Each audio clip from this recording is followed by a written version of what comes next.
Hello friends, आज हम देखने जा रहे हैं एक गेट का बेसिक सा क्वेश्चन। उसके लिए मैंने एक कोड पहले से ही लिख लिया है।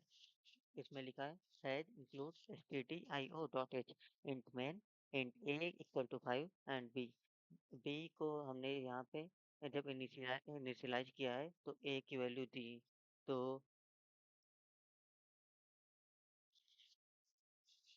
हम यहाँ पे a की वैल्यू b को दे रहे हैं। तो हम प्रिंटफ जब कराने जाएंगे तो a की वैल्यू सबसे पहले यहाँ जो a की वैल्यू 5 है, तो यहाँ से 5 उठ के यहाँ पे चली जाएगी। उसके बाद a की वैल्यू 5 हो गई। देन a को इंक्रीमेंट किया गया, पोस्ट इंक्रीमेंट है तो a की वैल्यू पहले 5 हुई, उसके बाद 1 से इंक्रीज हो जाएगी। तो a की वैल्यू यहाँ पे बन गई 6।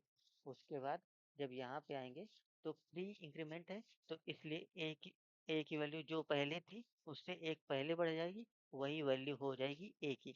और a फिर पहले कितनी थी, पहले 6 थी, उसके बाद इंक्रीज होके इंक्रीमेंट होके 7 हो गई वैल्यू। और ए की वैल्यू ही इक्वल टू 7 है, तो इसलिए ए की वैल्यू ही इक्वल टू बी है, तो इसलिए बी की वैल्यू भी 7 हो जाएगी।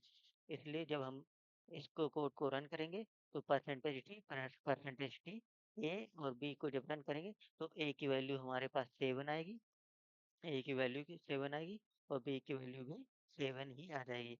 तो जब हम कोड को रन करते हैं तो देखिए कि आउटपुट क्या आता है। यहाँ पे a equal to 7 and b equal to 7। Thank you. मिलते हैं अगले क्वेश्चन के साथ।